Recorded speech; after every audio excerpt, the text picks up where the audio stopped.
என் இனிய உலகத்தமிழ் மக்களே, தாய்மார்களே, பெரியோர்களே, சிறார்களே, அருமைச் சீடர்களே, யோக நண்பர்களே, யோக விரும்பிகளே, உங்கள் அனைவருக்கும் என் இனிய காலை வணக்கம். கலைஞர் தொலைக்காட்சி நிகழ்ச்சியில் நலமுடன் வாழ என்னும் பிரிவில் யோகாசனத்திற்கு அதிக முக்கியத்துவம் தரப்பட்டிருப்பதை நீங்கள் அறிவீர்கள்.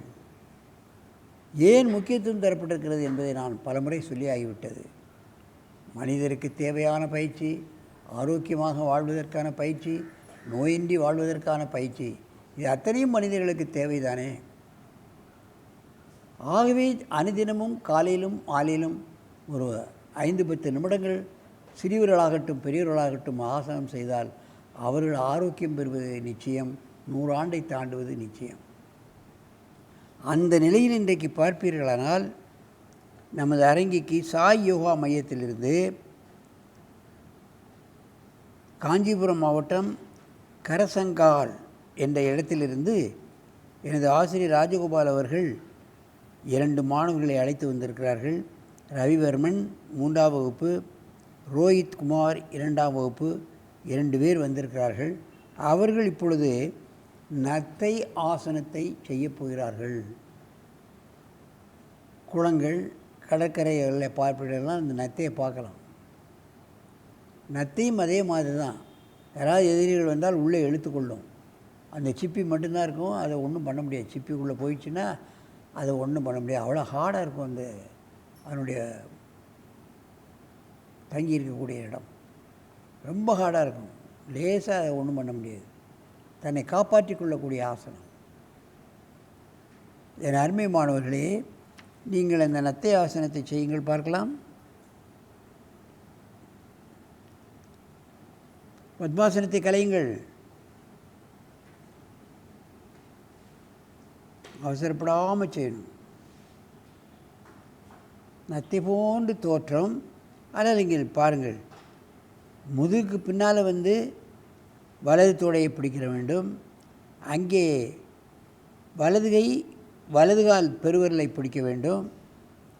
முதுகு திருகப்பட வேண்டும். பாருங்கள், பந்து கிண்ணம் முட்டு திருகப்படுகிறது, முதுகு திருகப்படுகிறது. கை பந்து கிண்ணம் முட்டு, தொடைப்பந்து கிண்ணம் முட்டு, இது 2மே திருகப்படுகிறது. உடம்பு ஃப்ளெக்சிபிளாக இருந்தால்தான் நோய் வராது. உடம்பு இருக இருக தலைப்பகுதிக்கும் கீழ்ப்பகுதிக்கும் போல சர்க்குலேஷன் எல்லாம் குறைஞ்சி போகும். கேட்டுத்தன்மை சீக்கிரம் வந்துடும், வாலிபம் போய்விடும். இது போன்ற ஆசனங்களை நாம் அனுதினமும் ஒரு 10 நிமிடம் காலையிலையும் சாயங்காலமும் செய்தால் அந்த வாலிபம் அப்படியே இருக்கும். கிழட்டுத்தன்மை அடையாது, குறைந்து கொண்டே வரும் கிழட்டுத்தன்மை. அதை செய்தால்தான் அதனுடைய பயனை நாம் தெரிய முடியும். இது போன்ற ஆசனங்களை மாணவ பருவத்திலேயே செய்ய வேண்டும். நடுத்தர வயதர்கள் எல்லோரும் செய்ய வேண்டும். முழுமையாக செய்ய வேண்டும் என்பது அல்ல. பலமுறை சொல்லியிருக்கின்றேன். முடிந்த அளவு செய்தாலும் முழுமையிலும் உங்களுக்கு கிடைக்கும் என்பதை நான் இந்த நேரத்தில் ஆணித்தரமாக கூறிக்கொள்ள விரும்புகின்றேன். மெதுவாக இந்த ஆசனத்தை கலையுங்கள்.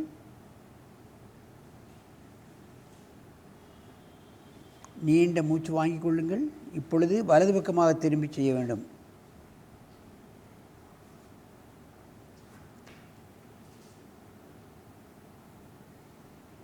சில பேருக்கு வலது பக்கம் வரும், இடது பக்கம் வராது. சில பேருக்கு இடது பக்கம் வரும், வலது பக்கம் வராது. ஆனால் 2 பக்கமும் செய்தால்தான் இந்த குறிப்பிட்ட ஆசனத்தினுடைய பலன்கள் கிடைக்கும்.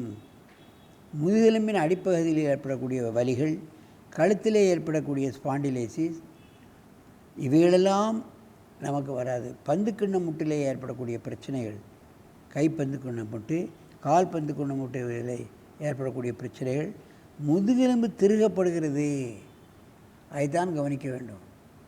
முன்பின் வளையலாம். முதுகெலும்பை திருக திருகத்தான் அந்த வழியாக செல்லக்கூடிய பிளட் சர்க்குலேஷன் சரியாக செல்லும், எல்லா பகுதிக்கும் செல்லும். ஆகவே இது போன்ற ஆசனங்களை அனுதினமும் சிறுவர்களும் பெரியவர்களும் ஒரு 5-10 நிமிடமாவது செய்ய வேண்டும். இந்த ஆசனத்தை கலையுங்கள். இப்பொழுது ஒருவருக்கொருவர் நேராக பார்த்து கொண்டு செய்ய வேண்டும்.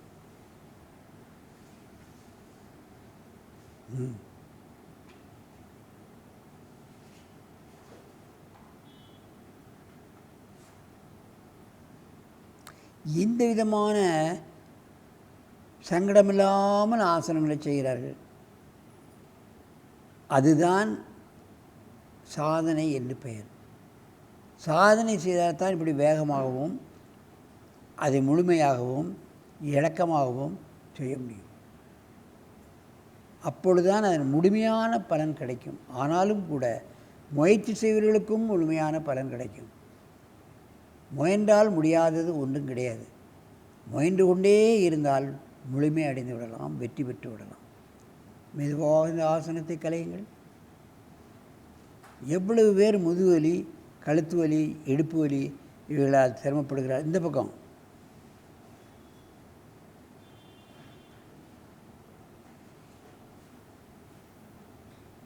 பல கோணங்களில் செய்கிறார்கள், நீங்கள் கவனிக்க வேண்டும். கை முதுகுக்கு வரல, எத்தனை நெளிவு சுழிவுகள் இருக்கிறது பாருங்கள். இவர்களுக்கு உடல் சீக்கிரமாக ஓல்டேஜ் ஆகாது, வயோதிகத்தன்மை அடைய முடியாது. 100 தாண்டுவார்கள். அவர்கள் செய்து கொண்டே இருக்க வேண்டும். 100 நோயின்றி தாண்ட வேண்டும். நோயோடு 100 தாண்டி என்ன பிரயோஜனம்? சில பேர் காலமெல்லாம் ஆஸ்பத்திரியிலிருந்து 100 வயதை தாண்டுவார்கள், பிரயோஜனம் இல்லை.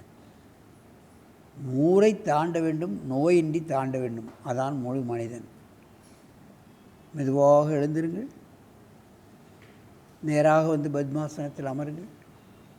என் அருமை பெரியோர்களே, தாய்மார்களே, இதுபோன்ற ஆசனங்களை ஆண்களும் பெண்களும் சிறுவர்களும் நடு வயதினரும் பழகி தங்களை என்றும் ஆரோக்கியமாகவும் இழக்கமாகவும் நோயின்றியும் நீங்கள் வாழ வேண்டும் என்று கேட்டு உங்களிடமிருந்து விடைபெறுவது ஆசனம் ஆண்டியப்பன். வணக்கம். இருமொழி போதுமே.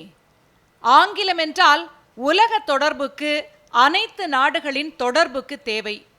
இதே நேரத்தில் நம்முடைய நாட்டில் நம்முடைய தாய்மொழி வளர்ந்திடல் என்பது இன்றியமையாத ஒன்று.